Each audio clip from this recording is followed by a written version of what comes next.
wanted to find out a little bit more about you and specifically how you got into this role. Because I know when we, were having dinner last night, you were telling me you were kind of in a typical business role before you got into content creation. And I'm just curious, like, how do you make that leap? And I guess it's a little bit of a leap of faith too, to go from like where you're in the business world and then you kind of do this thing with content creation, maybe starting off on the side and then you just go full in. So like, how did that whole process get started? So yes, I did have a corporate job in my past life. Yeah. The thrilling life of a corporate tax person. And after being in corporate tax for 5 years, I decided to quit the job, leave my rental property, and go traveling for 2 years indefinitely. Indefinitely slash it lasted for 2 years. Yeah. The initial intention was just to go and see what happens on a one-way flight. And at the same time of going, and this was in 2018, I'd seen other blogs and people doing it, and I thought, well, if they can do it, why can't I? Yeah. That kind of attitude. Yes. So I learned how to create a website and set that up. I created all the different social channels, the brand, the idea behind it, with specifically the focus on LGBTQ travel, because there is so many questions on where is safe to go, where can you be yourself, and what spaces should I be recommending to people and things like that. And created that, and then off I went. And within 6 months, it kind of grew quite well, and Celebrity Cruises got in contact with me, and I ended up doing some work with them, and that's when I kind of realized it had legs. Yeah. And then we had a little COVID for a couple of years. Yeah. And that kind of obviously put a halt on everything. But so you had good momentum going into COVID. Yeah, so like I had 2018, 19, it was 20 COVID hit, right? Yeah. So I had 2 years of momentum that came to a halt. And I had to go back to my previous job. And then I was doing the previous job, still trying to grow the Globetrotter guys through COVID, like traveling at any moment I could. Like we had a traffic light system in the UK. I don't know if you had similar here, where if it was like amber, you could go to certain destinations. If it was red, it was nothing. If it was green, it was a bit more open. And any time the traffic lights shifted, I was like, right, I am gone. Like if it got amber and I could go to Spain, I'm in Spain. And then also we had rules around if you could go for work. And I'm like, well, this is my business. This is work. I am going. Yeah. Because obviously we were going, like everyone, stir crazy, stuck in the apartment. Yeah. So then that continued. We all came out of COVID. I continued to then push. And it got to breaking point of something had to give. So I did, like you say, risky, but left the corporate world, left that salary behind, and just hoped for the best. And I'm almost 2 years into being self-employed. So I've managed to hold on. And this is full-time for you? Full-time, yeah. Full-time. And don't get me wrong, it's like equally amazing as it is stressful. Yeah. Because there is that panic on stability and not knowing when I'm going to get a next job and so on. But I wouldn't change it at all. This is a much better situation. The positives far outweigh the negatives. Like, how do you grow your following initially? Because like when you first started, like when you went on that trip in 2018, did you have much of a following at that time? No, it was starting from scratch. So from zero, you're starting a brand new profile. You've got 0 followers. Like, how do you get more and more followers to the point where people are now paying you to come to their destination?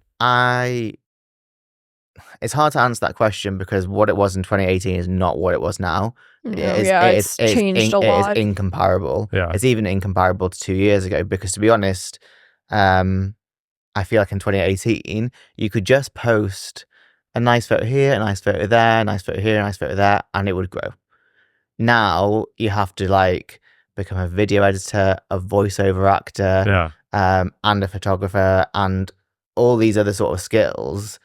And it doesn't guarantee anything, to be honest.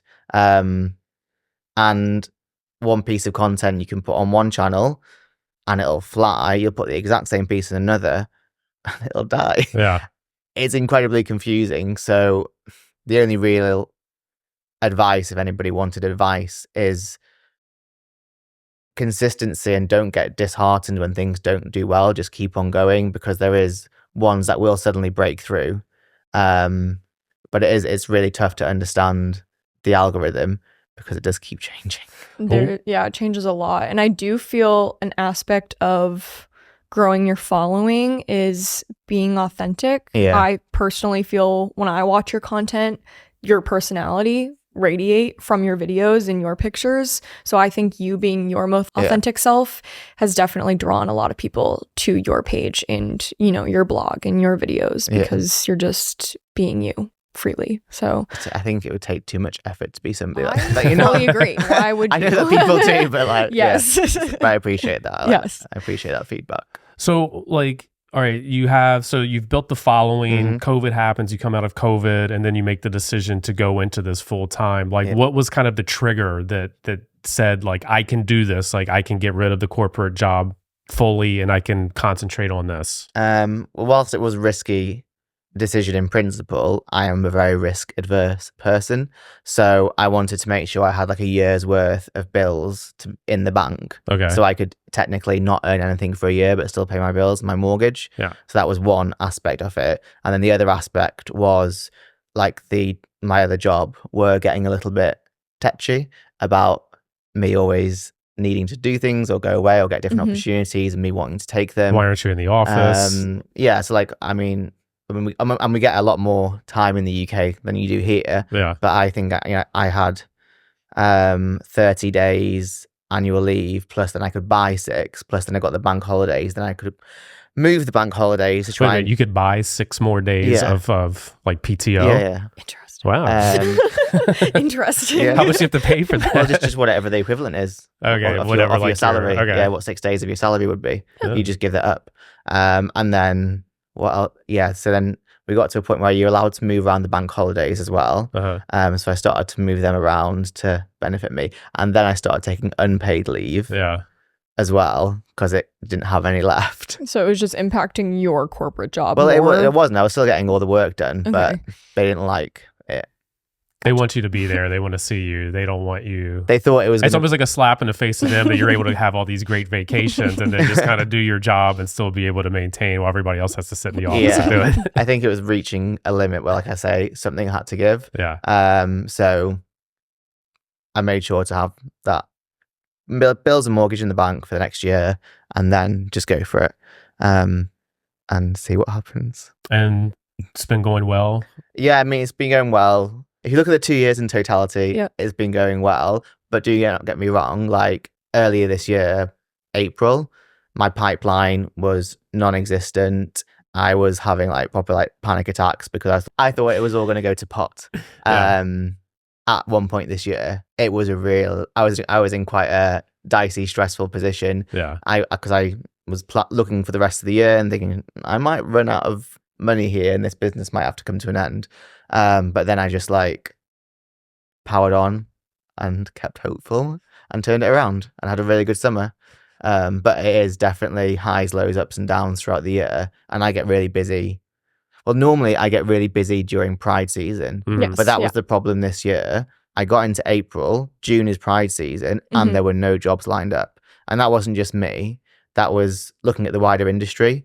I read some news articles on it, and typically it was a trend that a lot of businesses were backing away from doing anything for Pride because they were worried about getting backlash. Like I think the big one in America was Walmart massively scaled back any Pride activations they were doing.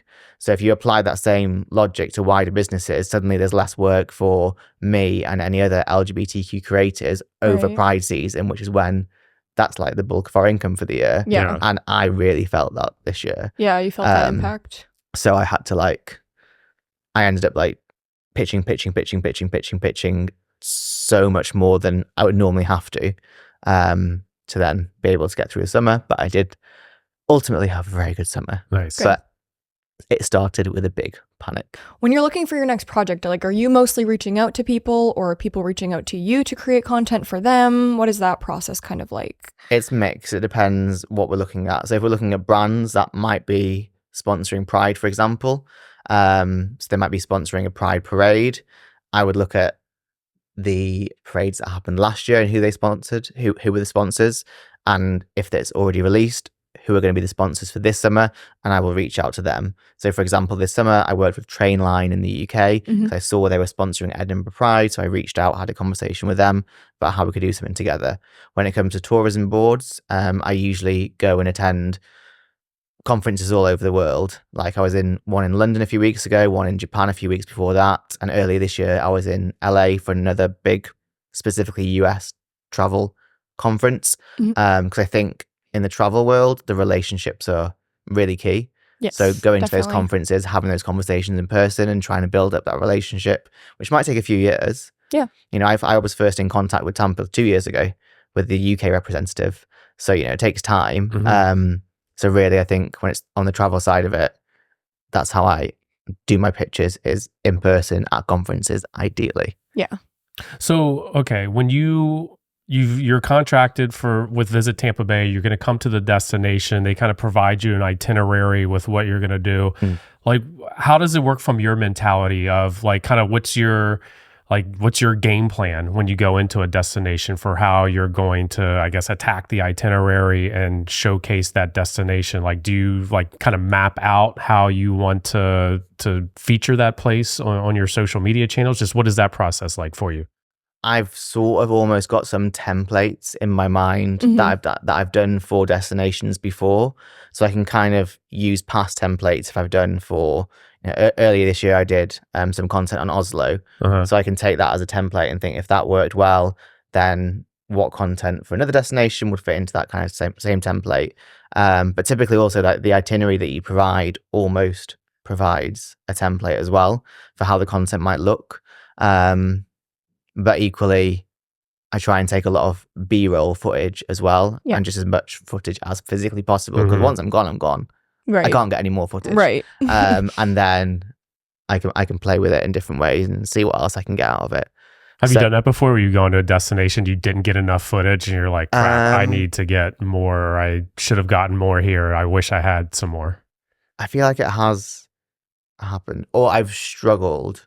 So I've struggled with footage in destinations where the weather's been terrible all weekend. Yes.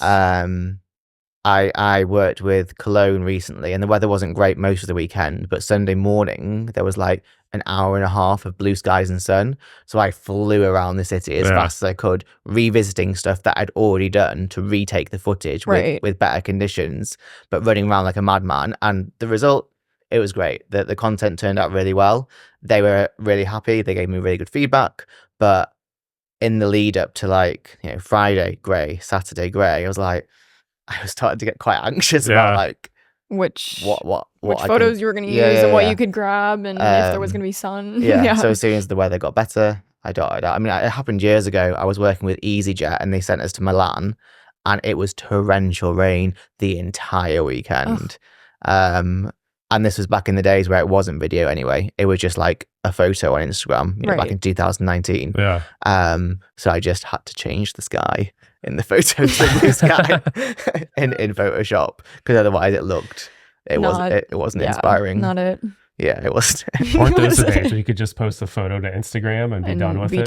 So we do the social media for Visit Tampa Bay, so we're quite familiar with all of the ins and outs and intricacies of trying to post stuff to social media channels. And all the different hats. Figure out the algorithm and which we still haven't really figured it out. No, not really. Sometimes we post something and we're like, oh, this probably isn't a great time to post, and it just goes off like gangbusters. And other times we're like, oh, we're gonna kill it with this one, and it just kind of hits with a dud. So you never really quite figure it out. I've not in a bad way, but I've almost like given up worrying about the algorithm. Like I just want to, for me, I want my content to be really high quality, really good content. And if I'm happy with what I've created and I put it out there, it'll do what it does. Right. But as long as I'm happy, and when I'm working with somebody, as long as they're happy with a piece of content, for me, that's kind of the most important thing. Right. Obviously I know the numbers are important also, but that's the bit I can control. I can control how good the content is. The algorithm, maybe you can do certain things, but to a certain extent, it's not always in your control. I like that philosophy. I think we should, we kind of adopted that philosophy too, I think. A little bit. I mean, we didn't really have a choice, but we did adopt that philosophy. I also think it's like a good mindset to have, because we also wanted to work with you specifically because of your content, you know, so we trusted your creative, I don't know, visions and your style. Your style. You're you. What makes you you? Yeah. Okay. So like a lot of people look at this from the outside and think like, oh, this guy has the best job in the world. Like he gets to travel to all these places. It's basically just one big vacation for him, like wherever he gets to go. But like you're here working. Like this isn't a vacation for you. You're actually leaving here and you're going to actually take a little bit of a vacation because you've been working so much going to different destinations that you haven't had time to just kind of decompress from yourself. So what is, I guess, what would you tell people that do think that this is just a big, you know, leisure trip for you? Like how does this work for you? I mean, yeah, that's such a common, it's such a common frustration. Because, and actually what I do try and do occasionally is I try and share some of the behind the scenes on my Instagram of what I actually do. Yeah. And all the work it takes to even make one job happen. Because, you know, I've touched on it earlier here. To even get a partnership or a job in the first place can take a very long time and lots of work to get to it. You know, I'm flying halfway across the world to then attend an intense 3-day conference to have meetings and very professional meetings and pitch myself to then get the job, and then all the contracting, the deliverables, and figuring all that stuff out before you even got to a destination, and then making sure that you meet all those deliverables and get all the content while you're there, and then you have these incredibly busy days, which are amazing experiences, but then you are back in the hotel room at night doing the editing until you go to bed to then post it the following day and so on. And yes, it is an amazing job and I love it, but do not underestimate how much work it is, and also it can be taxing. And how on you are. On all the time. It's a 24-hour kind of job. It's not like you're going to a corporate job where you're sitting down at a desk from 9 to 5 and getting your work done and then you can go home. You're going out and doing the work and grabbing the content and then you're going home and editing. It's still work. You're still continuously thinking and planning and executing, and there's kind of not much of a break. I need an off the grid moment. Yes, definitely. But like I said earlier this year, I was in that sort of panicky moment. So it's really, I'm finding it quite hard to allow myself to be off because I don't want to get in a position again where I'm like panicking about what work's coming in. I want that not to happen. So then I feel that if I go off the grid or if I stop for a moment, then I risk that happening again. Yeah. But I do need to slow down a little bit. But yeah, no, it is a lot, but it is incredibly enjoyable and creative, but you have to be willing to be on a great amount of time. Yeah. And us as the DMO, like the destination marketing organization, for those that don't know, that's what Visit Tampa Bay is. But us as DMO, we're trying to pack in as much as we can into your itinerary because we've got you for 3 or 4 days and we want you to experience as much as you possibly can so you can highlight all of these things on your social media. So maybe if you're on a vacation by yourself, you might just take the afternoon to go back to the hotel and relax by the pool and read your book, have a nice drink. But we're trying to we're putting you on the Bay Rocket. We're sending you up the Riverwalk. We're taking you to we're packing everything that we possibly can into this short period of time because we want to highlight all of our partners and show everything that makes the destination great. Yeah. So, no, exactly. And there's that balance for you where you have to, you're contracted to do this. So you work with the DMO to try to get as much in as you can. But there's also, I'm sure there's moments where you're like, man, I really would like to go back to the hotel and just take a nap right now. Yeah, I did yesterday. I slept between midday and 1 yesterday. I think we did allow for a little bit of, Molly gave you a little bit of a break in the itinerary. I tried to give you a little bit of relaxation I think time. when we had breakfast yesterday, yes, I was struggling. It's to be expected. I can't imagine I think also, maybe specifically for me doing LGBTQ content, it's always going to be important to cover the nightlife scene. Yes. But whereas I guess if I was more of a generic travel blogger, that might not be so important. It might just be about the activities to do in the destination. Right. But both are important for me. So I need to do those activities in the day, but I also need to give some time to the gay bars and showcase them because they are really important safe spaces for my audience. But then that makes the day very long. Yeah. Yes, that goes for a very, very long day. With a lot of our content creators, we have dinner and then maybe there's like a dessert after, or maybe there's a cocktail after somewhere, but then that's it. Like it's kind of shut down at that point. But you, after dinner, you're going to Ybor to go, check out the scene there and have some fun there. Yeah, I mean, I did it sober because I was like, I can't be tired and hungover the next day. So it was good because the bars had drag shows on and stuff that I could like just watch and enjoy, without feeling that I needed to go and like drink loads or anything like that. So it was good. Sean Walton-Guest, thank you so much for coming on the podcast. It's been great learning more about your insight into our destination, but also just how you got started in this whole journey. And thank you so much for coming on and being a part of this. Thank you for having me. You're quite welcome. And thanks for watching another episode of Unlocking Tampa Bay.